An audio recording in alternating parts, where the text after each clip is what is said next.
Hello friends, welcome to my YouTube channel Learn English in Bengali. I am Ismail Haq and today I am going to discuss about a class on English grammar and vocabulary for class 9 and 10 taken from ABTA test paper 2020. আমার YouTube চ্যানেলে তোমাদের সকলকে স্বাগত। তোমরা যদি আমার YouTube চ্যানেলে নতুন এসে থাকো তাহলে আমার ইউটিউব চ্যানেলটিকে অবশ্যই সাবস্ক্রাইব করে দেবে। আর অলরেডি যদি সাবস্ক্রাইব করা থাকে তাহলে তার জন্য অসংখ্য ধন্যবাদ। ভিডিওটি ভালো লাগলে একটি করে লাইক দেবে। ক্লাসের মধ্যে কোনো ভুল ভ্রান্তি হলে তোমাদের মতামত সেগুলো কমেন্ট বক্সে লিখে জানাবে। পারলে তোমরা তোমাদের বন্ধুদের সঙ্গে আমার এই ভিডিওটি বিভিন্ন সোশ্যাল মিডিয়া যেমন হোয়াটসঅ্যাপ, ইনস্টাগ্রাম, টুইটার, ফেসবুক এগুলো নিয়ে শেয়ার করে দেবে। তোমরা যদি আমাকে সাপোর্ট করো তাহলে এ ধরনের ক্লাস তৈরি করতে আমি অনেক আগ্রহী হব। যাই হোক, এবার ক্লাসে আসা যাক। আজকে ক্লাসটি ইংলিশ গ্রামার এবং ভোকাবুলারির উপরে, কেবলমাত্র ক্লাস 9 এবং 10 এর জন্য।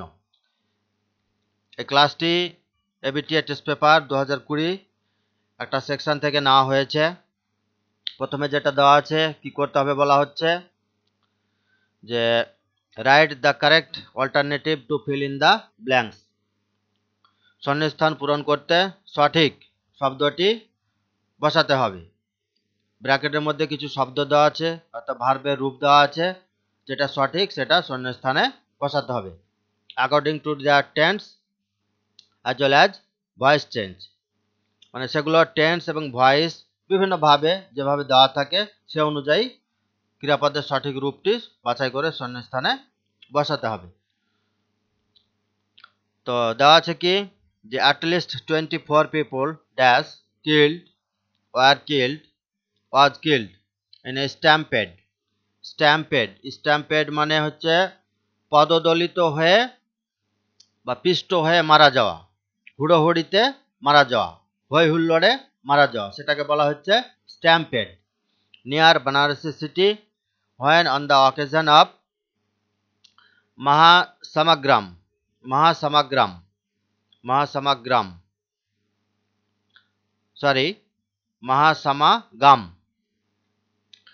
তাহলে মানেটা কি হলো? Dash was organizing by Joy Gurudev religious cult মানে হচ্ছে ধর্মীয় অনুষ্ঠান বা ধর্মীয় অনুষ্ঠান। অ্যাবাউট 50,000 পেডেস্ট্রিয়ানস মানে হচ্ছে যারা পায়ে হেঁটে চলে, পথিক। 50,000 পথিক dash cross the bridge over the river Ganges. তাহলে এটা একটা অনুচ্ছেদ, ছোট্ট অনুচ্ছেদ। এখানে কিছু শূন্যস্থান দেওয়া আছে এবং ব্র্যাকেটে কিছু ক্রিয়াপদ দেওয়া আছে। যে ক্রিয়াপদটির সঠিক রূপ এই শূন্যস্থানে বসাতে হবে। তাহলে প্রথমে কি আছে? অ্যাটলিস্ট 24 পিপুল, অন্ততপক্ষে 24 জন মানুষ হুড়োহুড়িতে বা হই হুল্লোড়ে পদপিষ্ট হয়ে মারা গিয়েছিল। তাহলে মারা গিয়েছিল, এই যে 24 জন মানুষ মারা গিয়েছিল, এরা নিজে নিজে মরেনি, কাউরির দ্বারা মরেছে। তাহলে নিশ্চয় এর শূন্যস্থানে কি হবে? প্যাসিভ ভয়েস আমাকে নিয়ে আসতে হবে। তাহলে অন্ততপক্ষে 24 জন মানুষ মারা গিয়েছিল হুড়োহুড়িতে বা পদপিষ্ট হয়ে। তাহলে এখানে বসবে কি? Were killed. এটা প্যাসিভ ভয়েস হচ্ছে ফার্স্ট ইনডিফিনাইটের প্যাসিভ ভয়েস। সাবজেক্ট হচ্ছে 24 জন মানুষ, এটা প্লুরাল ফর্ম, সেজন্য এখানে বসবে কি? ওয়ার।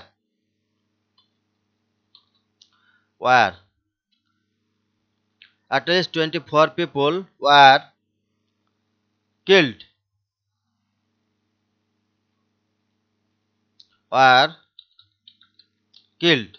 অন্ততপক্ষে 24 জন মানুষ মারা গিয়েছিল। তাহলে নিজে নিজে মরেনি, এরা নিশ্চয় কোনো কিছু দ্বারা মরেছিল, সেজন্য এটা প্যাসিভ ভয়েসে করতে হলো। Were killed in a stampede near Banarasi city when on the occasion of Mahasamagam. এবার এই যে উপলক্ষ, অকেশন মানে উপলক্ষ, যে বানারসি সিটিতে মহাসমাগম উপলক্ষে যে একটা ধর্মের অনুষ্ঠান আয়োজন করা হয়েছিল, তাহলে আয়োজন করা হয়েছিল, তাহলে এটাও প্যাসিভ ভয়েস। কিন্তু এখানে যেহেতু প্রথমেই ফার্স্ট বাক্যে ওয়ার দেওয়া আছে, সেহেতু এখানে আর দ্বিতীয়বার বি ভার্ব বা মডেল ভার্ব দেওয়ার দরকার হবে না। এখানে শুধু অর্গানাইজড, এখানে অর্গানাইজড বসালেই হবে। অর্গানাইজড বাই, তাহলে এখানে বসবে অর্গানাইজড।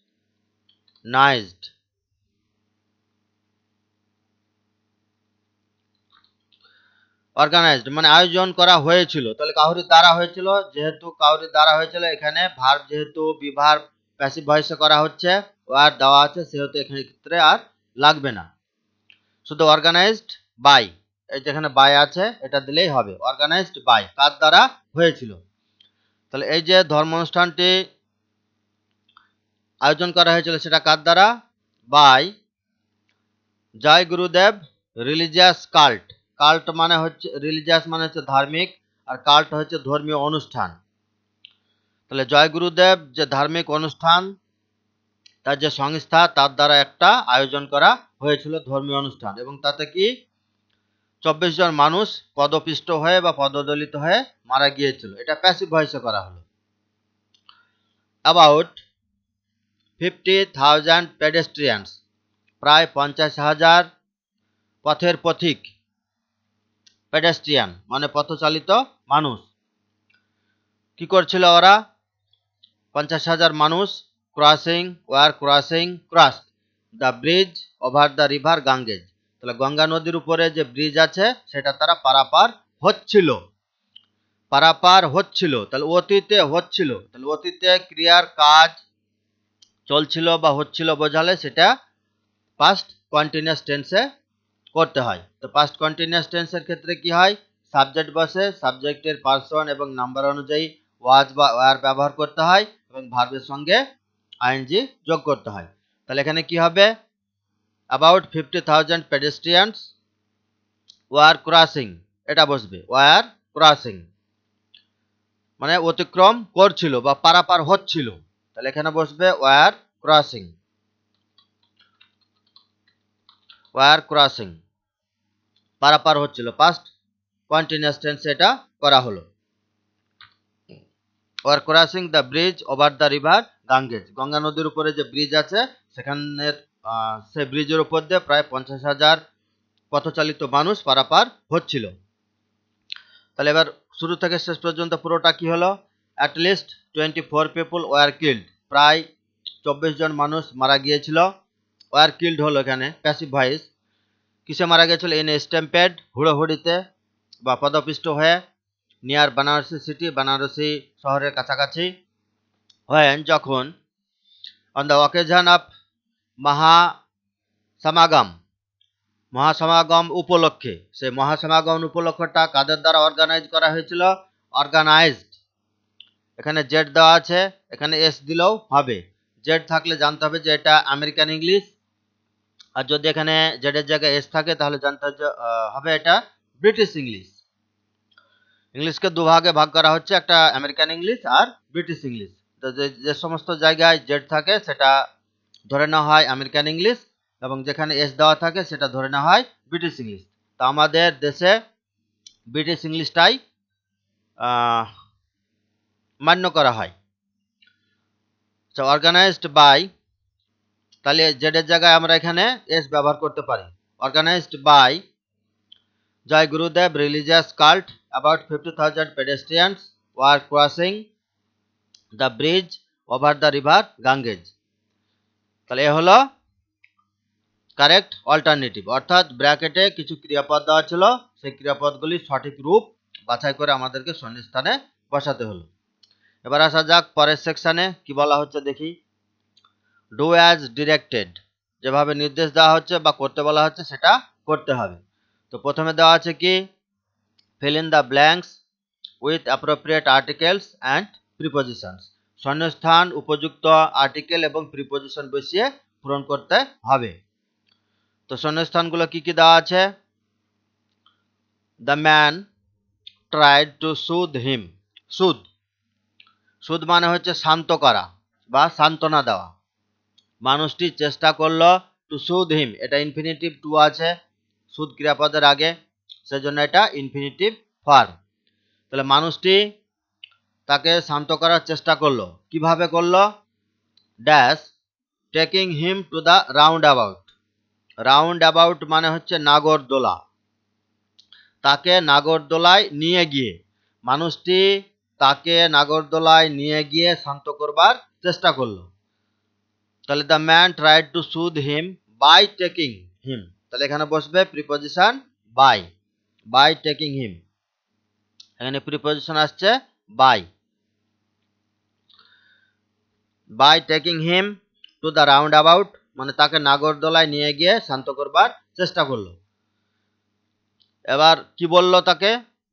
যে will you have dash ride dash horses, he gently asked. সে ভদ্রভাবে নম্রভাবে তাকে জিজ্ঞাসা করলো, তুমি কি ঘোড়ার উপর চড়বে? তুমি কি ঘোড়ার উপর চড়বে? এটা ইন্টারোগেটিভ সেন্টেন্স দেওয়া আছে এবং সেটা ফিউচার ইনডিফিনাইট টেন্স, মানে ফিউচার টেন্সে আছে, উইল যেহেতু আছে এখানে। তাহলে will you have a ride, তাহলে এখানে আর্টিকেল আসছে a, will you have a ride, ride মানে হচ্ছে চড়া। তুমি কি চড়বে? কিসের উপর চড়বে? তাহলে অন দ্য হর্সেস, কোনো কিছুর উপরে বোঝালে সেক্ষেত্রে প্রিপজিশন আসে অন, ঘোড়ার পিঠে চড়বে বা ঘোড়ার উপরে চড়বে, তাহলে এখানে প্রিপজিশন হলো অন। তাহলে on the horses he gently asked, সে নম্রভাবে বা ভদ্রভাবে বলল বা জিজ্ঞাসা করলো। তাহলে এখানে প্রিপজিশন আর্টিকেলে কি কি পাওয়া গেল? দ্য ম্যান ট্রাইড টু সুদ হিম, মানুষটি তাকে শান্ত করবার চেষ্টা করলো, কিভাবে? By taking him to the round about, নাগরদোলায় তাকে নিয়ে গিয়ে, নাগরদোলার কাছে নিয়ে গিয়ে তাকে শান্ত করবার চেষ্টা করলো এবং বলল কি? Will you have a ride, তাহলে এখানে এ বসলো, তুমি কি চড়বে? অন দ্য হর্সেস মানে ঘোড়ার পিঠে বা ঘোড়ার উপরে তুমি কি চড়বে? হি জেন্টলি আস্কড, সে ভদ্রভাবে বলল বা জিজ্ঞাসা করলো। এবার পরের সেকশন, মানে কি দেওয়া আছে? Will you give me a chance, তুমি কি আমাকে একটা সুযোগ দেবে? এটা ফিউচার ইনডিফিনাইট টেন্সের ইন্টারোগেটিভ সেন্টেন্স, প্রশ্নবোধক বাক্য, ফিউচার ইনডিফিনাইট। এটাকে কি করতে হবে? চেঞ্জ দ্য ভয়েস, অর্থাৎ এই ভয়েসটিকে চেঞ্জ করতে হবে। তাহলে এটি অ্যাক্টিভ ভয়েস অর্থাৎ কর্তৃবাচ্যে দেওয়া আছে, এবার সেটাকে কি করতে হবে? প্যাসিভ ভয়েস করতে হবে। তো ফিউচার ইনডিফিনাইট টেন্সের প্যাসিভ ভয়েস করতে হলে প্রথমে বসবে অবজেক্ট, অবজেক্টের পার্সন এবং নাম্বার অনুযায়ী শ্যাল বা উইল, তারপরে বি বসাতে হয় এবং সর্বোপরি ভার্বের পাস্ট পার্টিসিপল ফর্ম বা থার্ড ফর্ম বসাতে হয়। তো এবার লক্ষ্য রাখতে হবে এখানে কি উইল, সাবজেক্টের আগে উইল আছে, অর্থাৎ এই বাক্যটি ইন্টারোগেটিভ সেন্টেন্সে দেওয়া আছে। তো ইন্টারোগেটিভ সেন্টেন্সের ক্ষেত্রে প্যাসিভ ভয়েস ফিউচার ইনডিফিনিটের কি হবে? তাহলে অবজেক্ট যেটি হবে সেই অবজেক্টের পার্সন এবং নাম্বার অনুযায়ী ওই শ্যাল বা উইলটি সাবজেক্টের আগে বসাতে হবে। তাহলে এখানে অবজেক্ট কি আছে? এখানে অবজেক্ট দুটি আছে, একটা মি প্রাণীবাচক ইনডিরেক্ট অবজেক্ট, আর একটি আছে অবজেক্ট কি? এ চান্স, একটা সুযোগ। অবজেক্ট ধরার নিয়ম হচ্ছে ক্রিয়াপদকে কি বা কাকে দিয়ে প্রশ্ন করলে যে উত্তরটি পাবো সেটাই হচ্ছে অবজেক্ট। তাহলে will you give me a chance, তুমি কি আমাকে একটা সুযোগ দেবে? তাহলে কি দেবে? উত্তর পাচ্ছি কি? এ চান্স, তাহলে এটা ডিরেক্ট অবজেক্ট। এবার যদি জিজ্ঞাসা করি কাকে দেবে, তাহলে উত্তর পাচ্ছি কি? মি, মানে আমাকে দেবে। তাহলে এই দুটো হচ্ছে অবজেক্ট, মি এবং এ চান্স। তো প্যাসিভ ভয়েস করার সময় ডিরেক্ট অবজেক্টকে ধরেই প্যাসিভ ভয়েস করাটা যে সব থেকে ভালো হবে। ইনডিরেক্টটাকে ধরেও করতে পারি, তবে প্রথমে আমরা প্রেফার করব কি? ডিরেক্ট অবজেক্ট যেটা সেটাকে ধরে। তাহলে নিয়ম হচ্ছে কি? যে ফিউচার ইনডিফিনাইটের প্রশ্নবোধকের প্যাসিভ ভয়েস করতে হলে প্রথমে শ্যাল বা উইল অবজেক্টের আগে বসাতে হবে। তাহলে এখানে অবজেক্ট হচ্ছে এ চান্স, তাহলে এ চান্স এটা থার্ড পারসন সিঙ্গুলার নাম্বার, সেহেতু অবজেক্টের আগে বসবে উইল, উইল। তারপরে অবজেক্ট বসবে, উইল এ চান্স, তারপরে নিয়ম অনুযায়ী বি বসাতে হবে ফিউচার ইনডিফিনাইট টেন্সে, উইল এ চান্স বি। এবার ভার্বের পাস্ট পার্টিসিপল ফর্ম বসাতে হবে বা থার্ড ফর্ম, তাহলে গিভ, গেভ, গিভেন। তাহলে will a chance be given, given me. এখানে মি এর আগে প্রিপোজিশন টু, আমরা এটা বসাতেও পারি আবার নাও বসাতে পারি। তাহলে will a chance be given me আর will a chance be given to me by. এবার নিয়ম অনুযায়ী কি শেষে প্যাসিভ ভয়েসে কি হবে, বাই দিয়ে সাবজেক্টটাকে বসাতে হবে, অ্যাক্টিভ ভয়েসের সাবজেক্ট। তাহলে বাই, সাবজেক্ট আছে কি ইউ, তুমি বা তোমরা, তাহলে এখানে হবে বাই ইউ। এবার যেহেতু এটা ইন্টারোগেটিভ সেন্টেন্স, প্রশ্নবোধক বাক্য, সেহেতু শেষে নোট অফ ইন্টারোগেশন দিতে হবে, অর্থাৎ জিজ্ঞাসা চিহ্ন দিতে হবে। তাহলে will a chance be given me or given to me by you, মানে তোমার দ্বারা কি আমাকে একটা সুযোগ দেওয়া হবে। তাহলে এটা একটা প্যাসিভ ভয়েস করা হলো ডিরেক্ট অবজেক্টটাকে সামনে রেখে। এবার এটারই আর একটা প্যাসিভ ভয়েস করব ইনডিরেক্ট অবজেক্টটাকে দিয়ে। তাহলে ইনডিরেক্ট অবজেক্ট আছে কি এখানে মি, মি মানে আমাকে। তাহলে অ্যাক্টিভে আছে মি, তাহলে সেটা প্যাসিভে কি হবে আই, আই। অ্যাক্টিভে মি থাকলে সেটা হবে কি আই।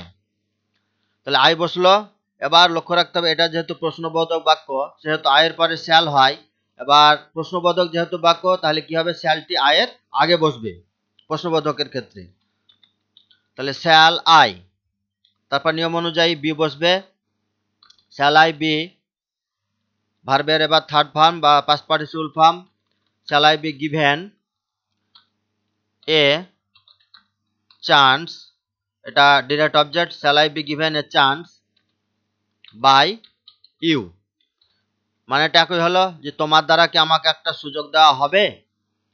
তাহলে এটা হচ্ছে প্যাসিভ ভয়েস, দুটো ডিরেক্ট অবজেক্ট এবং ইনডিরেক্ট অবজেক্ট দুটোই আছে, সেই জন্য এখানে দুটোই করা হলো। আচ্ছা, এবার পরের sentence, may I extend my helping hand to you, আমি কি আমার সাহায্যের হাত তোমাকে বাড়িয়ে দিতে পারি, অর্থাৎ আমি তোমাকে সাহায্য করতে চাইছি। এটা কে বললো, said the girl two her mother, মেয়েটি তার মাকে বলল। মেয়েটি তার মাকে বলল, কি বলল, আমি কি আমার সাহায্যের হাত তোমাকে বাড়িয়ে দিতে পারি, অর্থাৎ মেয়েটি তার মাকে বলল আমি কি তোমাকে সাহায্য করতে পারি। এটাকে কি করতে হবে, চেঞ্জ ইনটু ইনডিরেক্ট স্পিচ, অর্থাৎ এটি ডিরেক্ট স্পিচে দেওয়া আছে। এবার এটা ন্যারেশন চেঞ্জ, অর্থাৎ ইনডিরেক্ট স্পিচে পরিবর্তন করতে হবে। তো প্রথমে আমাদেরকে ধরে নিতে হবে বা কি কি জানতে হবে যে এই সেন্টেন্সটা কোন সেন্টেন্সে দেওয়া আছে। এটা ইচ্ছা প্রকাশ করছে, may I extend my helping hand to you, আমি কি তোমাকে সাহায্য করতে পারি বা আমি কি তোমাকে সাহায্যের হাত বাড়িয়ে দিতে পারি। তাহলে এটা আমি আমার ইচ্ছা প্রকাশ করছি। তাহলে কোনো ক্ষেত্রে যখন ইচ্ছা প্রকাশ করা হয় সেটা অপটেটিভ সেন্টেন্স হয়, যে সমস্ত বাক্যে ইচ্ছা প্রার্থনা প্রকাশ করা হয় সেগুলো অপটেটিভ সেন্টেন্স হয়। তাহলে এটা হচ্ছে অপটেটিভ সেন্টেন্স। তাহলে কে কাকে বলল, মেয়েটি তার মাকে বলল। তাহলে এবার এটা ইনডিরেক্ট স্পিচ করলে কি হবে, তাহলে মেয়েটি তার মাকে বলল যে।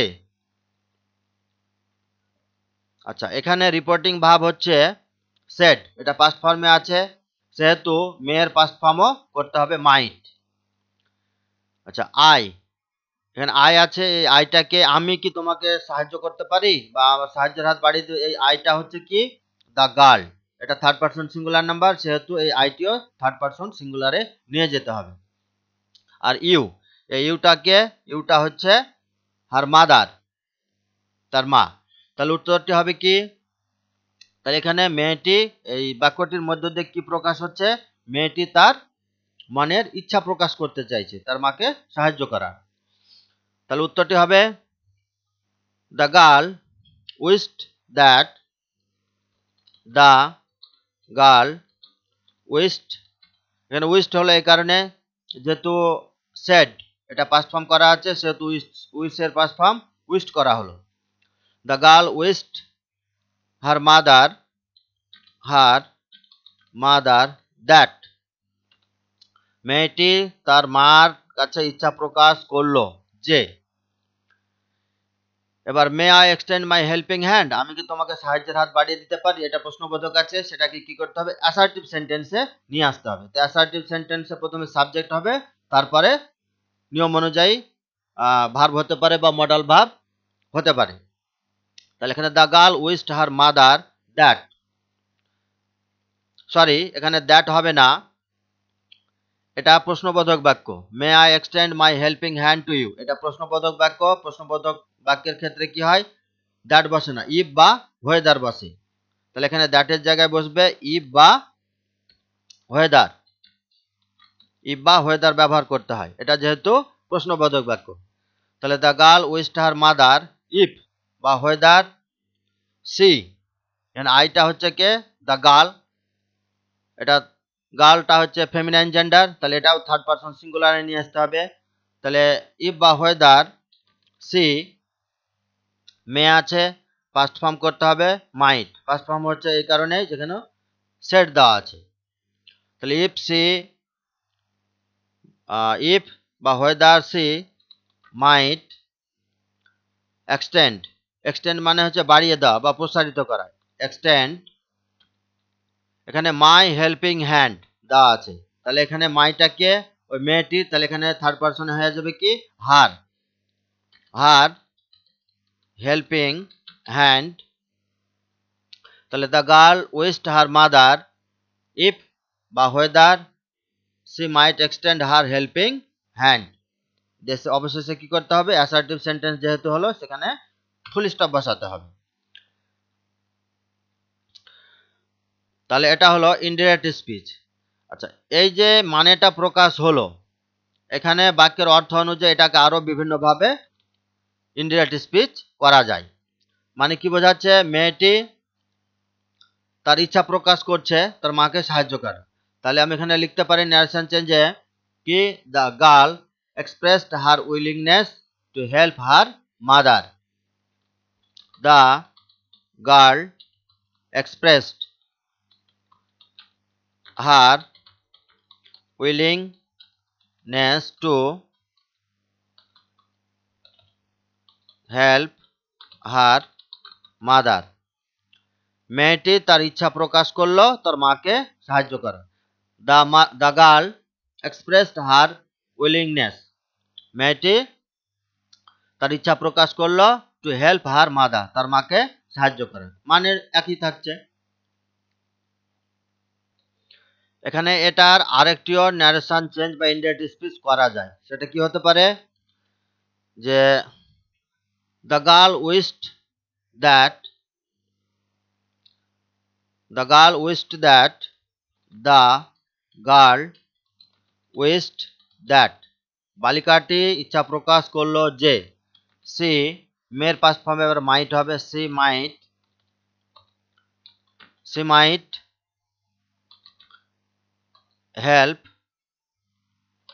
She might help her mother এটাও করা যেতে পারে দ্য গার্ল উইশড দ্যাট বালিকাটি ইচ্ছা প্রকাশ করলো যে she might help her mother সে তার মাকে সাহায্য করতে পারে অথবা এখানে যে she might extend her helping hand to her mother the girl wished that she might extend her helping hand to her mother মেয়েটি ইচ্ছা প্রকাশ করলো যে সে তার মাকে সাহায্য করবে বা তার মাকে সাহায্যের হাত বাড়িয়ে দেবে এগুলো এভাবে ন্যারেশন চেঞ্জ করা যায় তো যেহেতু এটা may I extend my helping hand to you আমি কি তোমাকে সাহায্য করতে পারি এটা প্রশ্নবোধকে আছে সেক্ষেত্রে প্রথমকার সেন্টেন্সটি সব থেকে অ্যাপ্রোপ্রিয়েট হবে the girl wished her mother if C might extend her helping hand যেহেতু এখানে উইশড হার মাদারটা এখানে দিয়ে দিয়েছি এখানে আর টু হার মাদার আর দেওয়ার দরকার নয় the girl wished her mother if বা whether she might extend her helping hand আচ্ছা, এখানে হার মাদার যদি না দেই তাহলে এখানে লিখতে পারি কি, দ্য গার্ল উইশড ইফ বা whether C might extend her helping hand to her mother.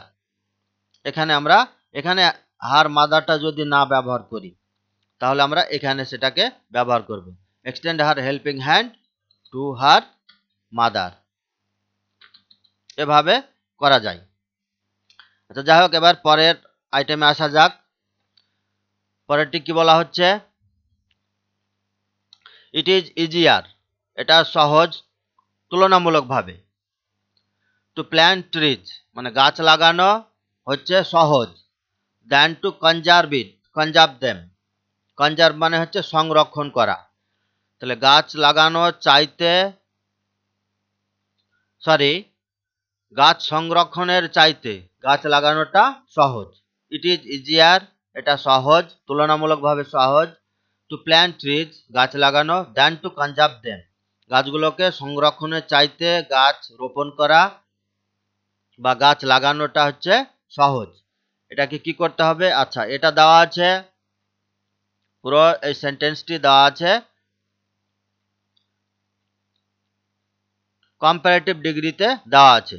এখানে ইজিয়ার, ওয়াই উঠে গেছে, আই বসেছে এবং ইয়ার যুক্ত হয়েছে, তারপরে এখানে কি দ্যান ব্যবহার করা হয়েছে। এবার কি করতে হবে? এটাকে পজিটিভ ডিগ্রি করতে হবে, চেঞ্জ ইনটু পজিটিভ ডিগ্রি। মানে একই থাকবে, শুধু গঠনটি পাল্টাবে, পজিটিভ ডিগ্রি। তাহলে গাছ সংরক্ষণের চাইতে গাছ লাগানো বা রোপণ করাটা হচ্ছে সহজ কাজ। তাহলে এটার পজিটিভ ডিগ্রি করলে বাংলা মানেটি কি দাঁড়াবে? যদি আমি নাবোধকে ব্যবহার করি, নাবোধকে ব্যবহার করলে সেক্ষেত্রে কি হয়, অ্যাজ ডট ডট অ্যাজ না লিখে সো ডট ডট অ্যাজ লেখাটাই ভালো। তাহলে গাছ সংরক্ষণ করার চাইতে যেটা বলা হচ্ছে যে গাছ লাগানোটা হচ্ছে সহজ কাজ। তাহলে এটার পজিটিভ ডিগ্রি করলে কি হবে? পজিটিভ ডিগ্রি করলে হবে to conserve trees is not so easier, to conserve trees মানে গাছ সংরক্ষণ করা, ইজ নট যাই হোক, to conserve trees, to conserve trees এর পরিবর্তে আমরা ব্যবহার করতে পারি কনজার্ভিং ট্রিজ, এটার পরিবর্তেও আমরা ব্যবহার করতে পারি টু কনজার্ভ অথবা কনজার্ভিং ট্রিজ। কনজার্ভিং ট্রিজ, তাহলে টু কনজার্ভ মানে সংরক্ষণ করতে, আর কনজার্ভিং ট্রিজ গাছ সংরক্ষণ করা, দুটোর মানে একই হচ্ছে। তাহলে কনজার্ভিং ট্রিজ বা to conserve trees is not, যেহেতু নাবোধক হয়ে গেল, তাই নাবোধকের জন্য কি ব্যবহার করতে হবে? সো ডট ডট মানে সো দিয়ে তারপরে অ্যাডজেক্টিভটি ব্যবহার করতে হবে, ইজ নট।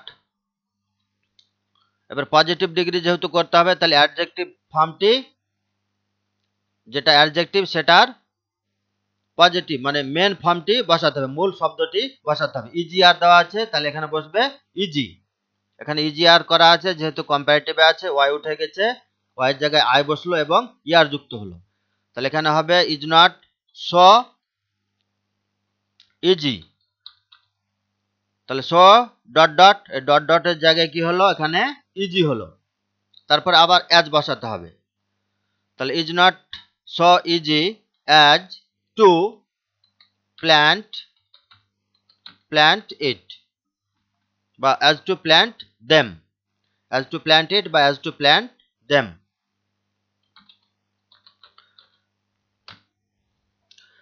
তাহলে টু কনজার্ভ ট্রিজ গাছ সংরক্ষণ করা is not so easy as to plant them, is not so easy as to plant them বা অ্যাজ টু প্ল্যান্ট ইট। তাহলে এ হলো পজিটিভ ডিগ্রিতে চেঞ্জ। এখানে দুভাবে করা হলো। ধরে নেওয়া যাক যে to conserve trees is not so easy, to conserve trees এটার পর ইজ বসছে, যেহেতু গাছ সংরক্ষণ করা এটা সিঙ্গুলার হচ্ছে, সেই জন্য হচ্ছে ইজ বসছে, মানে গাছগুলির কথা বলা হচ্ছে না, যে গাছ সংরক্ষণ করা, এটা সেন্সের দিক দিয়ে সিঙ্গুলার ধরা হচ্ছে, গাছ সংরক্ষণ করা মানে একটাই কাজ বোঝাচ্ছে, সেই জন্য এখানে ইজ বসেছে। তাহলে to conserve trees is not as easy as to plant it, এখানে অ্যাজ না লিখে সো দেব, যেহেতু এটা নেগেটিভ সেন্স প্রকাশ করছে। অ্যাজ টু প্ল্যান্ট ইট, বা যদি ট্রিজটাকে প্লুরাল ধরা হয় সেক্ষেত্রে দেম ব্যবহার করা হয়। আর টু ইনফিনিটিভ কনজার্ভ, এটা যদি না ব্যবহার করি তাহলে কনজার্ভিং, তাহলে এটা পার্টিসিপল করা হচ্ছে, present participle. Conserving trees is not so easy as to plant them বা ইট, তাহলে এটা হলো পজিটিভ ডিগ্রি থেকে কম্পারেটিভ ডিগ্রি থেকে পজিটিভ ডিগ্রিতে চেঞ্জ। আচ্ছা, এবার পরের সেকশন, এখানে কি বলা হচ্ছে, choose the correct phrasal verbs from the list given below to replace the words underline. তাহলে যে সমস্ত ভার্বের নিচে আন্ডারলাইন মানে দাগ দেওয়া আছে, সে সমস্ত ক্রিয়াপদগুলোর জায়গায় সঠিক ফ্রেজাল ভার্ব বা গ্রুপ ভার্ব বসাতে হবে। ভার্ব প্লাস প্রিপজিশন মিলিয়ে ফ্রেজাল ভার্ব বা গ্রুপ ভার্ব তৈরি হয়। আচ্ছা, তো প্রথমে আমরা কি করব, ফ্রেজাল ভার্ব যেগুলো দেওয়া আছে সেগুলোর মানে জেনে নেব। এখানে ফ্রেজাল ভার্ব কি কি দেওয়া আছে, লিস্ট অফ ফ্রেজাল ভার্ব বা গ্রুপ ভার্ব। প্রথমে দেওয়া আছে সেট ইন, সেট ইন মানে হচ্ছে শুরু হওয়া বা আরম্ভ হওয়া। তারপরে আছে কি ব্রিং আউট, ব্রিং আউট মানে হচ্ছে প্রকাশ করা বা প্রকাশ পাওয়া, ব্রিং আউট। তারপরে আছে লুক ফর, লুক ফর মানে হচ্ছে খোঁজ করা।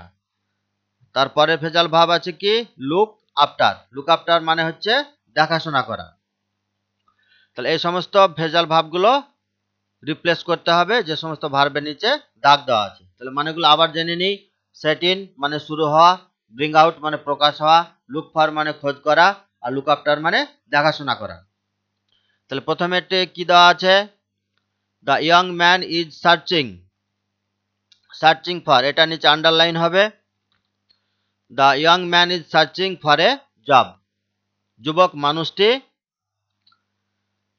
কাজের খোঁজ করছে, সার্চ ফর খোঁজ করছে, এটা প্রেজেন্ট কন্টিনিউয়াস টেন্সে দেওয়া আছে, ভার্বের সঙ্গে আইএনজি যুক্ত আছে।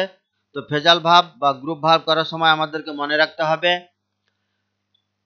সেন্টেন্স যেটি দেওয়া থাকবে, যে টেন্সে থাকুক সেই টেন্সের নিয়ম অনুযায়ী ভার্বটিকে লক্ষ্য রাখতে হবে যে ভার্বটি কোন ফর্মে আছে, প্রেজেন্ট ফর্মে আছে না পাস্ট ফর্মে আছে না পাস্ট পার্টিসিপল ফর্ম না ভার্বটির সঙ্গে আইএনজি যুক্ত আছে, মানে যে নিয়মে দেওয়া আছে ফ্রেজাল ভার্বটিকে সেই নিয়মে আবার সেখানে রিপ্লেস করতে হবে, বসাতে হবে।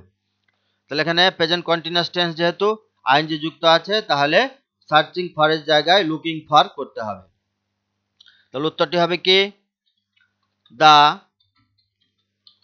Young man is looking for a job, যুবক মানুষটি একটা কাজের খোঁজ করছে। তাহলে সার্চিং ফর এর জায়গায় বসানো হলো কি লুকিং ফর, সার্চিং এর সঙ্গে যেহেতু আইএনজি যুক্ত আছে তাই লুকের সঙ্গেও আইএনজি যুক্ত করতে হলো, এটা প্রেজেন্ট কন্টিনিউয়াস টেন্সে দেওয়া আছে। তারপরে sentence, the winter will begin soon, শীতকাল শীঘ্রই শুরু হবে বা আরম্ভ হবে, শীতকাল শীঘ্রই আসবে, এটা ফিউচার ইনডিফিনাইট টেন্সে দেওয়া আছে যেহেতু এখানে উইল আছে। আর এই যে বিগিন ভার্ব, এটা এর নিচে আন্ডারলাইন, এটাকে রিপ্লেস করতে হবে। তাহলে শীতকাল শীঘ্রই শুরু হবে, ফিউচার ইনডিফিনাইট টেন্সে আছে। তাহলে বিগিন এই শব্দটি প্রেজেন্ট ফর্মে আছে, তাহলে শুরু হওয়ার ইংরেজি কি পেলাম, ফ্রেজাল ভার্ব এখানে সেট ইন মানে হচ্ছে শুরু হওয়া, তাহলে এখানে সেট ইনই বসবে, এটা চেঞ্জ হবে না যেহেতু বিগিনটি প্রেজেন্ট ফর্মে দেওয়া আছে। তাহলে উত্তরটি হচ্ছে the winter will set in soon, শীতকাল শীঘ্রই শুরু হবে। তাহলে বিগিনের জায়গায় ফ্রেজাল ভার্ব বসলো সেট ইন।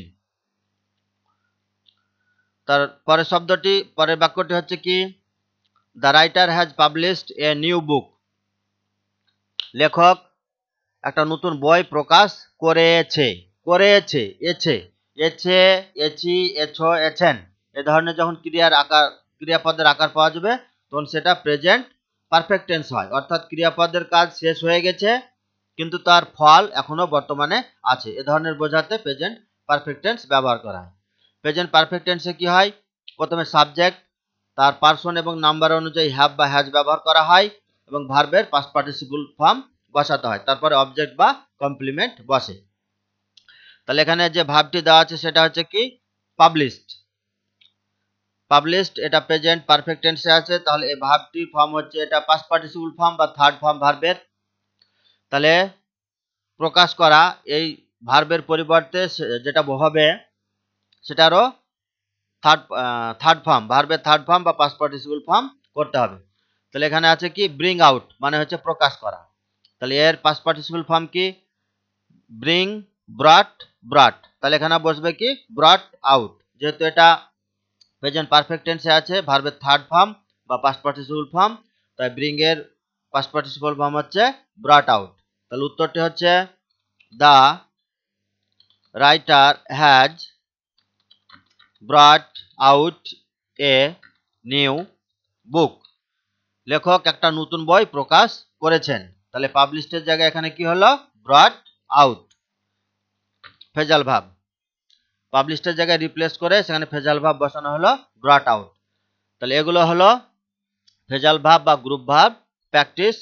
আচ্ছা, এবার আসা যাক পরের সেকশনে কি দেওয়া আছে। পরের সেকশনে আছে ফাইন্ড আউট দ্য ওয়ার্ডস, শব্দ খুঁজে বের করতে হবে, অ্যান্ড রাইট দেম, সেগুলোকে লিখতে হবে ইন দ্য অ্যাপ্রোপ্রিয়েট বক্সেস, মানে ডান দিকে লিখতে হবে on the right hand side.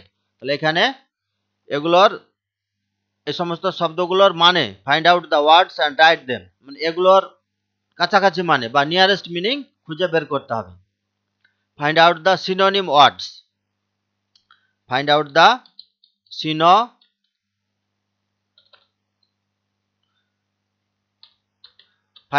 synonym words or nearest in meaning,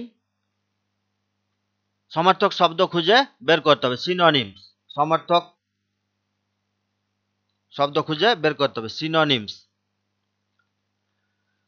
তাহলে এই যে শব্দগুলো আছে এগুলো যে টেস্ট পেপার থেকে এই প্যাসেজটি করা হচ্ছে, ভিডিওটি বানানো হচ্ছে টেস্ট পেপার একটা প্যাসেজ থেকে, সেখানে আনসিন দেওয়া আছে, সেই আনসিনের কিছু শব্দ এখানে দেওয়া আছে, সেগুলোর কাছাকাছি মানে সেই আনসিন থেকে খুঁজে বের করতে হবে। তো যাই হোক, প্রথমটি কি দেওয়া আছে, প্রথমটি দেওয়া আছে রিগার্ডেড অ্যাজ এ সেন্ট। তাহলে রিগার্ডেড অ্যাজ এ সেন্ট এটার মানে হচ্ছে কি রিগার্ড মানে হচ্ছে বিবেচনা করা, আর সেন্ট হচ্ছে সাধু, সাধু হিসাবে যাকে বিবেচনা করা হয়। তাহলে তার মানে বা নিয়ারেস্ট মিনিং বা সিনোনিমস কি হবে, canonization. Regarded as a saint মানে সাধু হিসাবে বিবেচনা করা, মানে যাদের মাহাত্মা খুব ভালো সাধু ধরে নেওয়া হয় সেই হিসাবে বিবেচনা করা, আত্মাটি ভালো মহাত্মা যেটাকে বলা হয়। তো রিগার্ডেড অ্যাজ এ সেন্ট এর নিয়ারেস্ট ইন মিনিং বা সিনোনিমস হচ্ছে কি ক্যানোনাইজেশন বা ক্যানোনাইজড, ক্যানোনাইজেশন, ক্যানোনাইজেশন। এখানে এস বা জেড আমরা ব্যবহার করতে পারি, ক্যানোনাইজেশন বা ক্যানোনাইজড।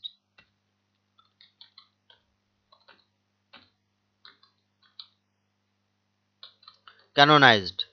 তাহলে রিগার্ডেড অ্যাজ এ সেন্ট এটা নিয়ারেস্ট মিনিং মানে সাধু হিসাবে ধরে নেওয়া বা বিবেচনা করা, সেটাকে বলা হচ্ছে ইংরেজিতে নিয়ারেস্ট মিনিং বা সিনোনিমস ক্যানোনাইজেশন বা ক্যানোনাইজড। আচ্ছা, 2 নম্বর যেটি দেওয়া আছে সেটা কি pleading with a person. Plead মানে হচ্ছে আবেদন করা, তাহলে একটা মানুষের কাছে গিয়ে আবেদন করা, তাহলে এটার নিয়ারেস্ট মিনিং কি হবে, তাহলে এটার নিয়ারেস্ট মিনিং হবে কি প্লিডিং উইথ এ পারসন, কাউকে আবেদন করা, সেটাকে বলা হচ্ছে ইন্টারসিডিং। ইন্টারসিডিং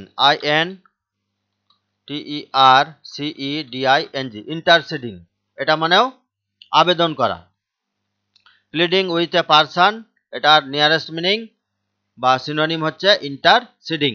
এক্ষেত্রে মনে রাখতে হবে এই যে শব্দগুলোর সিনোনিমস খুঁজতে হচ্ছে, এই শব্দগুলি যে ফর্মে দেওয়া থাকছে সেই ফর্মে এগুলোকেও খুঁজে খুঁজে লিখতে হবে। 3 নম্বরে যেটি দেওয়া আছে কি worn a long garment. Wear তার পাস্ট ফর্ম হচ্ছে ওর, পাস্ট পার্টিসিপল হচ্ছে অন। ওয়ার ওর অন, বা ওয়ারের পরে অন হয় পাস্ট ফর্ম। তো worn a long garment, garment হচ্ছে পোশাক, দীর্ঘ পোশাক পরা, অফ এ স্পেশাল ফর্ম, বিশেষ এক রূপের বা বিশেষ এক ধরনের লম্বা ধরনের পোশাক পরা। তার নিয়ারেস্ট মিনিং বা সিনোনিম হচ্ছে রবড, ROBED, রবড। এটা মানে বিশেষ এক ধরনের পোশাক পরা। এখানে ওয়ান যেহেতু পাস্ট ফর্ম করা আছে সেহেতু রবেরও এখানে পাস্ট ফর্ম করা হলো ROBED, রবড। এখানে যদি ডবল বি হয়ে যায় তাহলে কিন্তু মানেটা আলাদা হয়ে যাবে। এটা মানে তখন ডাকাতি করা বা ছিনতাই করে নেওয়া বোঝাবে, ছিনিয়ে নেওয়া। কিন্তু এখানে একটা বি হবে, রবড। এই রবড মানে হচ্ছে এক বিশেষ ধরনের লম্বা পোশাক পরে থাকা বা পরা, রবড। আচ্ছা, পরেরটি আছে কি persons who journey to A sacred place, মানে কোনো ব্যক্তি, যে সমস্ত লোকজন যারা ভ্রমণ করে স্যাক্রেড প্লেস মানে পবিত্র জায়গাতে, স্যাক্রেড মানে হচ্ছে পবিত্র, যারা পবিত্র জায়গায় ভ্রমণ করে, কি হিসাবে ভ্রমণ করে? As an act of religious devotion, ধার্মিক ভক্তি হিসাবে বা ধার্মিক ভক্তির কাজে যারা একটা পবিত্র জায়গা ভ্রমণ করে সে সমস্ত ব্যক্তিদেরকে কি বলা হয়? আমরা বাংলায় বলি কি তীর্থযাত্রী। তীর্থযাত্রী, তাহলে তার নিয়ারেস্ট মিনিং বা সিনোনিমস হচ্ছে কি পিলগ্রিমস, PILGRIMS, পিলগ্রিমস। পিলগ্রিমস মানে হচ্ছে তীর্থযাত্রী। তাহলে এখানে আমরা কিছু আনসিন প্যাসেজের সিনোনিমস পেলাম। এক নম্বরটি হলো রিগার্ডেড অ্যাজ এ সেন্ট, তার সিনোনিমস হচ্ছে ক্যানোনাইজেশন বা লিখতে পারি কি ক্যানোনাইজড। 2 নম্বর প্লিডিং উইথ এ পারসন, এটার সিনোনিমস হচ্ছে কি ইন্টারসিডিং। 3 নম্বর হচ্ছে worn a long garment of a special form, বড় ধরনের একটা পোশাক পরা, সেটাকে বলা হচ্ছে কি রবড।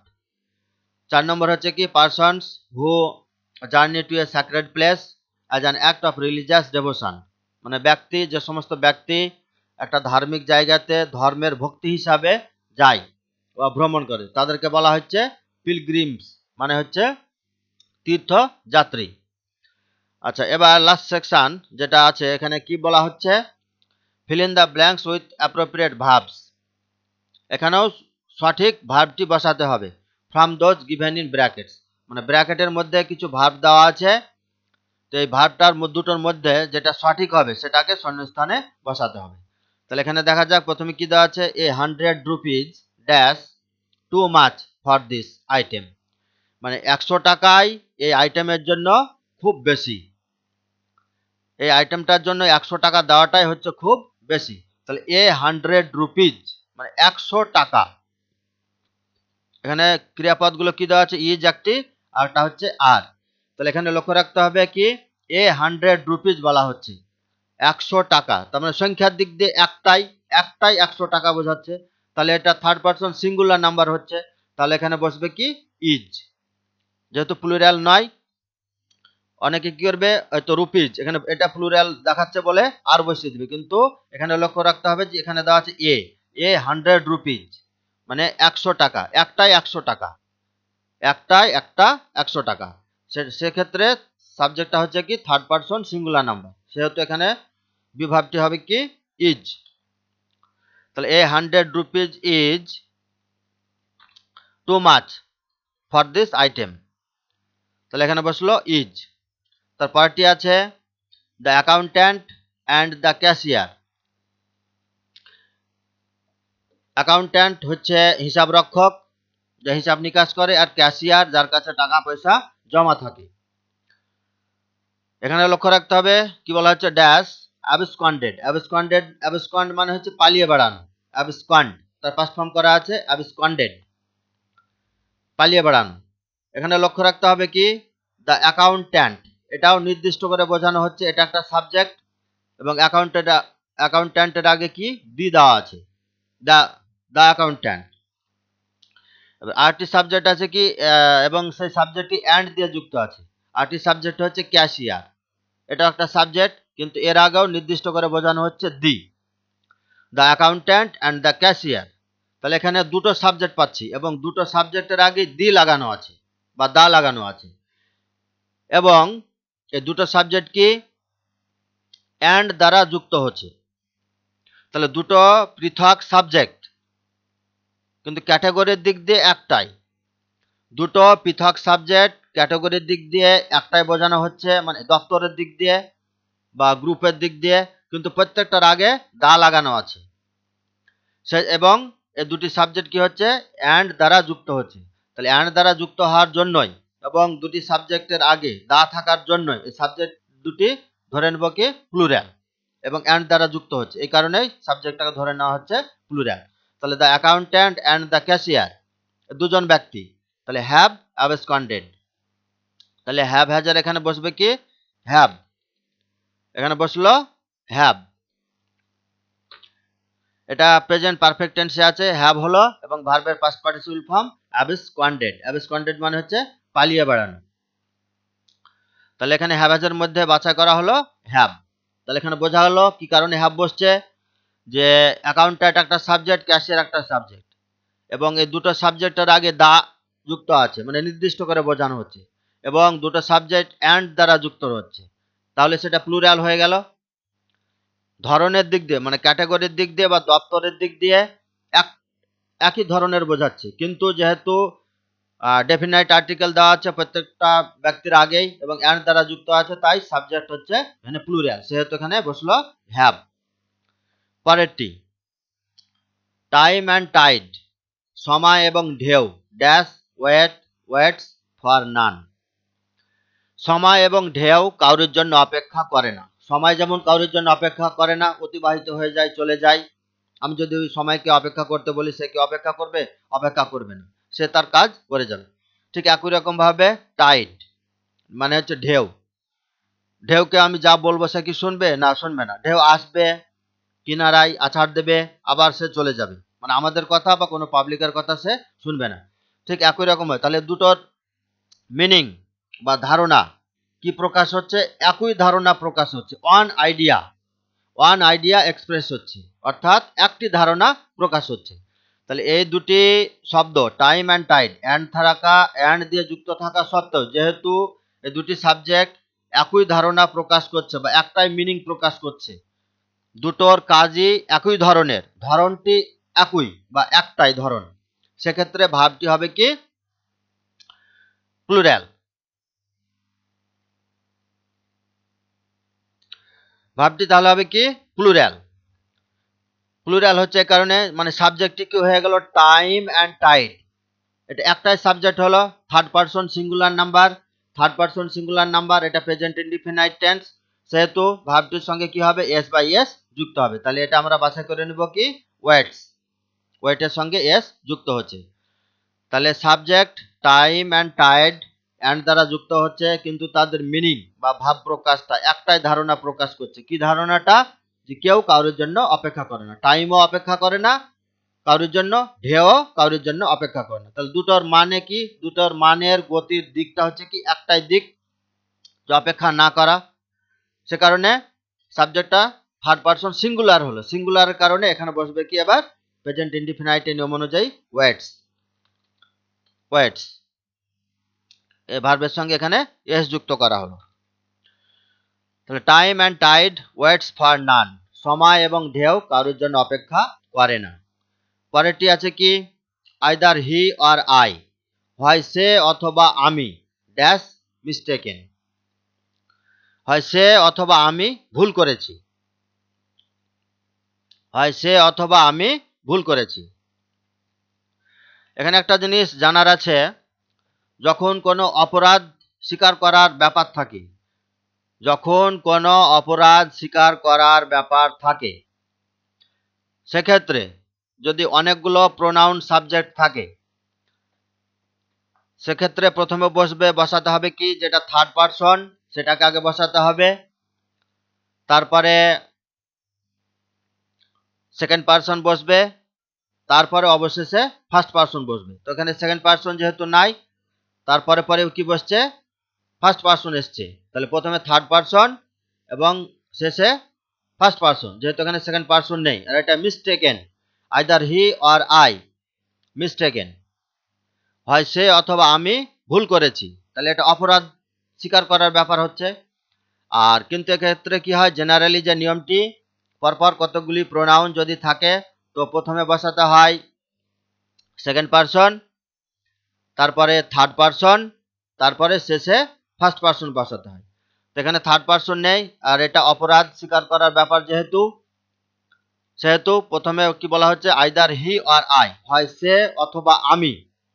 এবার এক্ষেত্রে বিভার্বগুলো কিভাবে বসানো হয়, অবশেষে বা শেষে যে সাবজেক্টটি দেওয়া থাকে সে অনুযায়ী ভার্বটি বা বিভার্বটিকে আনতে হয়। তো শেষে কি আছে, এখানে আইটা হচ্ছে ফার্স্ট পারসন সিঙ্গুলার নাম্বার, সেহেতু এখানে বসবে কি অ্যাম। অবশেষে বা শেষে যে সাবজেক্টটি থাকবে সেটা অনুযায়ী ভার্বটিকে আমাদের বসাতে হবে। তাহলে এখানে বসবে অ্যাম। তাহলে either he or I am mistaken. এখানে হি আছে বলে যে ইজ বসিয়ে দেবো তা না, এখানে আমাদেরকে নিয়মটি মনে রাখতে হবে যে অপরাধ স্বীকার করার ক্ষেত্রে প্রথমে সাবজেক্ট থার্ড পারসন বসে, তারপরে সেকেন্ড পারসন, যেহেতু এখানে নেই তারপরে ফার্স্ট পারসন। আর যদি অপরাধ স্বীকার করার ব্যাপার না থাকে সেক্ষেত্রে কি হয়, প্রথমে সেকেন্ড পারসন, তারপরে থার্ড পারসন, তারপরে ফার্স্ট পারসন।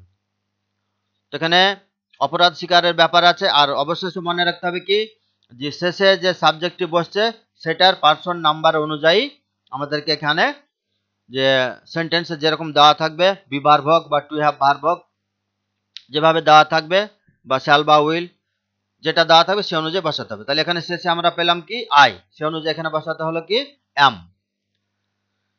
আচ্ছা, এবার পরের বাক্য, the ship with its crew, জাহাজটি তার নাবিকের সঙ্গে। তাহলে এখানে লক্ষ্য রাখতে হবে জাহাজটিও আছে নাবিকটিও আছে, তার মানে কি দুটো সাবজেক্ট হয়ে গেল না, মূল সাবজেক্ট হচ্ছে দ্য শিপ, আর শিপটাকে চালাচ্ছে কে, দ্য নাবিক, মানে ইটস ক্রু মানে নাবিক। ড্যাশ ডিলেড, ডিলেড মানে হচ্ছে দেরি হওয়া। তাহলে জাহাজটি নাবিকের সঙ্গে মানে নাবিক বা ড্রাইভার, নাবিক সহ জাহাজটি দেরি হয়ে গিয়েছিল, নাবিক সহ জাহাজটি দেরি হয়ে গেছিল। মূল সাবজেক্ট হচ্ছে দ্য শিপ। এবার এই শিপের সঙ্গে এখানে উইথ ইটস ক্রু দেওয়া আছে, এটা দেওয়া থাকলেই যে এটা প্লুরাল সাবজেক্ট হয়ে গেল শিপটি তা না, এটা সিঙ্গুলারই ধরতে হবে দ্য শিপটাকে। তাহলে এক্ষেত্রে কি মনে রাখতে হবে আমাদেরকে,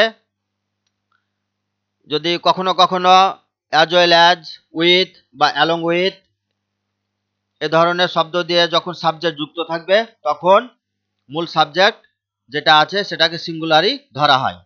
তাহলে এখানে ব্র্যাকেটে দেওয়া আছে কি ওয়াজ আর ওয়ার, তাহলে ওয়ার বসবে না যেহেতু এটা সিঙ্গুলার ধরছি দ্য শিপ, সেহেতু এখানে বসবে কি ওয়াজ।